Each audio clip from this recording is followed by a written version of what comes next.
The live TV, सच सबसे आगे। नमस्कार, मैं हूं रंजीत झा और आप देख रहे हैं द लाइव टीवी। अक्सर विवादों में घिरे रहने वाले यूट्यूबर और बिग बॉस ओटीटी के विजेता एल्विश यादव की तबीयत बिगड़ गई है। दरअसल पुलिस ने पूछताछ के लिए उन्हें बुलाया था, दोबारा से बुलाया था, जिसके नाम पर ही शायद एल्विश यादव की तबीयत बिगड़ गई और वो अस्पताल में भर्ती हो गया है। आखिर ऐसा क्या हुआ है? क्योंकि इस बार जो पूछताछ होने वाली थी वो काफी कड़क होने वाली थी और ठीक ऐसे ही समय पर यह जानकारी सामने आई है कि एल्विश यादव अस्पताल में भर्ती हो गया है। डॉक्टर ने डेंगू टेस्ट की बात कही है, मलेरिया के भी लक्षण अब उसमें आने लगे हैं। अब तक वो बिंदास था, अचानक से तबीयत बिगड़ गई है। इस संबंध में जी न्यूज पर ब्रेकिंग जानकारी आ रही है, जरा सुनिए।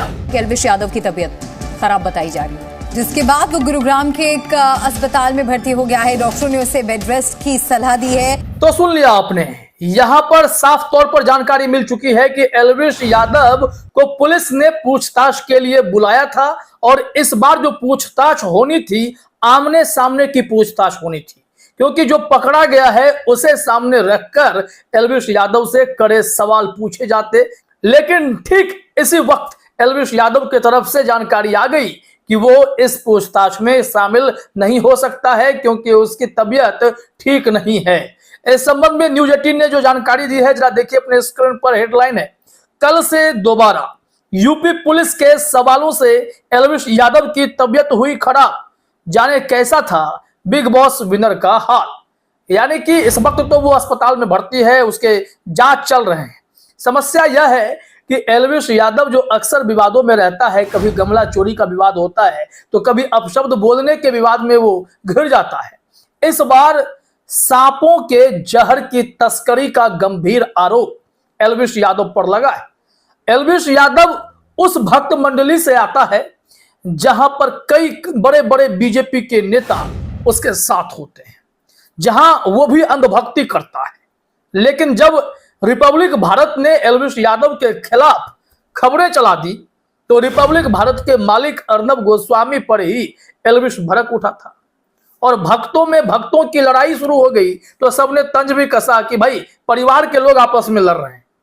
दरअसल ये जो है अंधभक्ति करता है और फिर इसके ठीक ठाक फॉलोवर हैं, तो फिर अपने फॉलोवर्स के दम पर एकदम से दबंग वाली स्टाइल में कुछ भी बोलना, विवादों में घिरे रहना शायद इसकी पब्लिसिटी को और मजबूत कर देता है।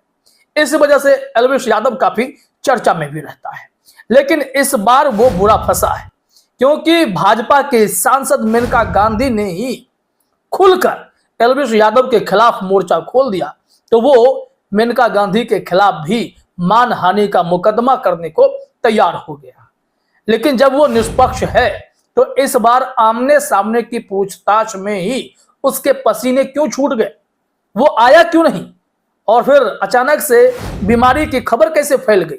अब खैर अस्पताल में भर्ती हुआ है, डेंगू मलेरिया के लक्षण अगर उसमें दिखाई पड़े हैं तो डॉक्टर ने टेस्ट भी लिखे हैं, तो देखिए बीमारी में क्या होता है। लेकिन इस दौरान क्या क्या हुआ है यह न्यूज 18 की रिपोर्ट पर साफ दिखाई पड़ रहा है। जरा देखिए अपने स्क्रीन पर। बताया जा रहा है कि नोएडा में एक पार्टी में सांप के जहर के संदिग्ध इस्तेमाल को लेकर यूट्यूबर और बिग बॉस ओटीटी 2 के विजेता एल्विश यादव से नोएडा पुलिस ने मंगलवार देर रात करीब 3 घंटे तक पूछताछ की। एल्विश यादव से हुई पूछताछ के दौरान क्या क्या हुआ, इस पर न्यूज 18 से बातचीत की ज्वाइंट सीपी आनंद कुलकर्णी ने। आनंद कुलकर्णी ने बताया कि एल्विश से नोएडा पुलिस ने पूछताछ की थी और इस दौरान वकीलों के एक फौज को लेकर एल्विश चल रहा था। क्योंकि वो करोड़ों कमाता है तो फिर उसके पास इसकी कोई दिक्कत होगी नहीं। अब वो शौकीन था सांपों के जहर का, वो ड्रग्स लेता था या फिर उस पार्टी में जाता था, ना जाने कितने गंभीर आरोप उस पर लगे। या तो जब पुलिस जांच करेगी तो बातें सामने होगी, लेकिन पुलिस जांच तो तभी करेगी जब एल्विश यादव सहयोग करेगा। एल्विश यादव यहां पर बुरा फंसता हुआ दिखाई पड़ने लगा, तो आगे देखिए जानकारी क्या मिली है।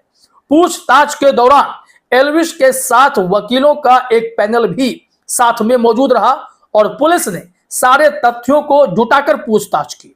हालांकि एल्विश ने अभी तक पूछताछ पर कोई टिप्पणी नहीं की, लेकिन उसने खुलासा किया कि वह बीमार पड़ गया है। अपने इंस्टाग्राम स्टोरीज पर एल्विश ने लिखा, आज कोई ब्लॉग नहीं दोस्तों, ठीक नहीं है, कल से दोबारा मस्त चालू। उन्होंने बुधवार सुबह यह बयान पोस्ट किया। और अब क्या एल्विश यादव ठीक हो चुका है? क्योंकि अब तो बात तो वही हो गई कि एल्विश यादव जब बयान देता है कि मैं एक ही दिन में ठीक हो जाऊंगा, तो यह किस तरीके की बीमारी है?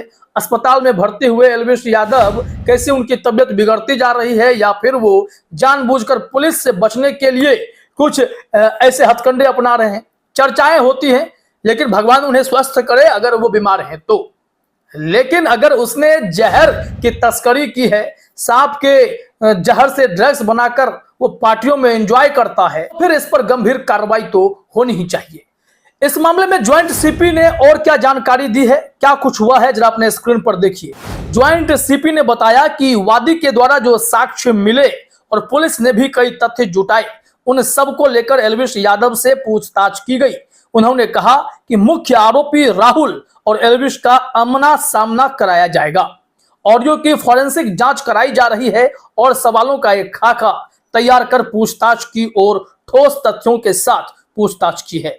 उन्होंने कहा कि दोबारा भी पूछताछ के लिए बुलाया गया है। इतना ही नहीं, उन्होंने बताया कि पूछताछ के दौरान एल्विश यादव काफी घबराया हुआ था, यानी कि उसकी चोरी कहीं पकड़ी न जाए, इस वजह से दोबारा पूछताछ में वो नहीं आ पाया। शायद उसकी तबीयत इसी वजह से खराब हो गई हो, क्योंकि पहली पूछताछ में ही उसके पसीने छूट गए थे।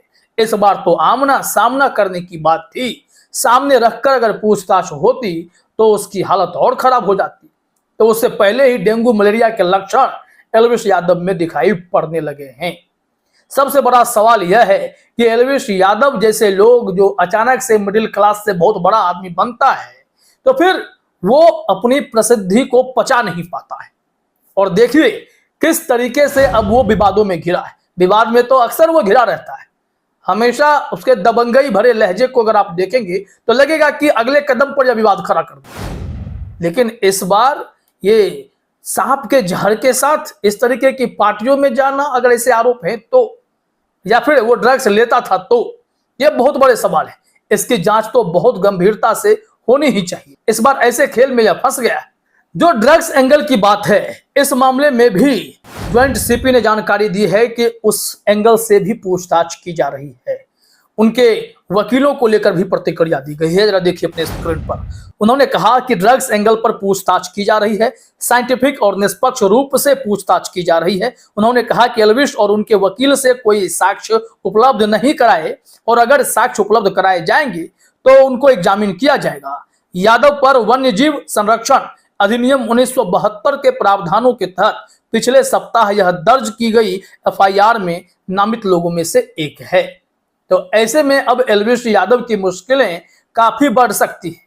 अगर उसकी तबीयत ठीक हो जाती है, पुलिस ने सख्त इंटरोगेशन किया, तो यह टूट भी सकता है और सच्चाई बयां करेगा कि यह कितना बड़ा जाल है। सांपों के जहर का जो यह रैकेट चलाने वाला है, कौन है, मास्टरमाइंड कौन है, सरगना कौन है, और एल्विश यादव का क्या रोल है, ये सब खुलकर सामने आएगा। अगर वो गलत है, दोषी है, तो बड़ी कार्रवाई उस पर होनी ही चाहिए। फिलहाल इस वीडियो में इतना ही। आप सभी का हमसे जुड़ने के लिए बहुत बहुत धन्यवाद। द लाइव टीवी, सच सबसे आगे।